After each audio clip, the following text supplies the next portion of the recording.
जो भी करें उसको वैश्विक संदर्भ में करना अब हमारे लिए समय की मांग है।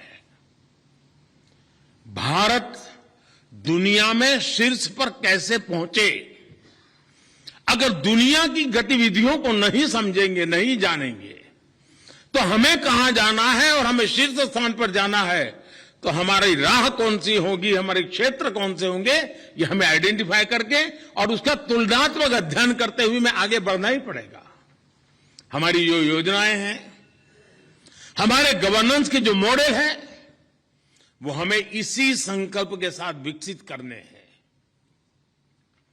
हमें कोशिश ये भी करनी है कि उनमें नवीनता आती रहे, उनमें आधुनिकता आती रहे।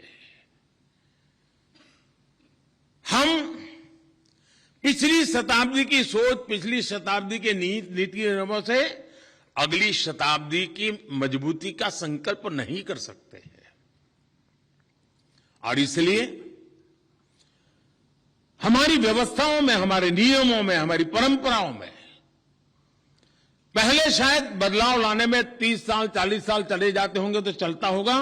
बदलते हुए विश्व और तेज गति से बदलते हुए विश्व में हम पलक पलक के हिसाब से चलना पड़ेगा, ऐसा मेरा मत है। अगर मैं आज तीसरे लक्ष्य की बात करूं, जो एक प्रकार से मैं दोहरा रहा हूं, क्योंकि इस बात को मैं लगातार कह रहा हूं, सिविल सर्विस का सबसे बड़ा काम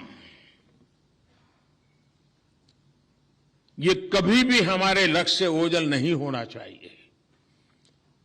व्यवस्था में हम कहीं पर भी हो, पद पर हम कहीं पर हो, लेकिन हम जिस व्यवस्था से निकले हैं उस व्यवस्था में हमारी वो प्राइम रिस्पॉन्सिबिलिटी है, और वो है देश की एकता, देश की अखंडता। उसमें हम कोई कॉम्प्रोमाइज नहीं कर सकते।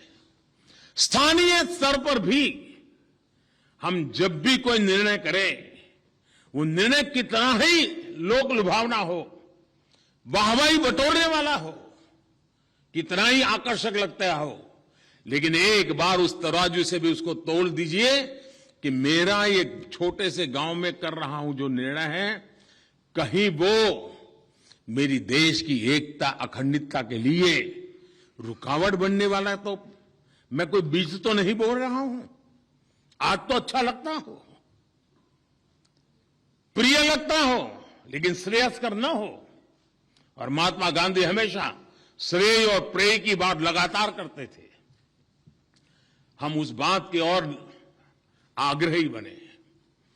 हम नकारात्मकता को छोड़ करके हम ये भी देखें, हमारा कोई भी फैसला देश की एकता को मजबूत करने वाले स्पिरिट से जुड़ा होना चाहिए। सिर्फ वो तोड़ता नहीं, इतना इनफ नहीं है, वो मजबूती देता है कि नहीं देता है। और विविधता भरे भारत के अंदर हमें लगातार एकता के मंत्र का सॉल्यूशन करते ही रहना पड़ेगा, और ये पीढ़ी दर पीढ़ी करते ही रहना पड़ेगा, और उसकी चिंता हमें निकालनी पड़ेगी। और इसलिए मैं पहले भी कह चुका हूं, आज फिर कहना चाहता हूं, भविष्य में भी कहता रहूंगा, हमारे हर काम में कसौटी एक होनी चाहिए, इंडिया फर्स्ट, नेशन फर्स्ट, मेरा राष्ट्र सर्वोपरि। हमें जहां पहुंचना है,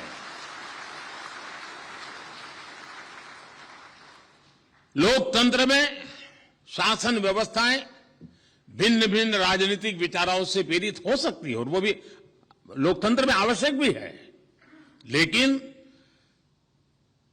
प्रशासन की जो व्यवस्थाएं हैं उसके केंद्र में देश की एकता और अखंडता और निरंतर भारत की एकता को मजबूत करने के मंत्र को हमने आगे बढ़ाना चाहिए।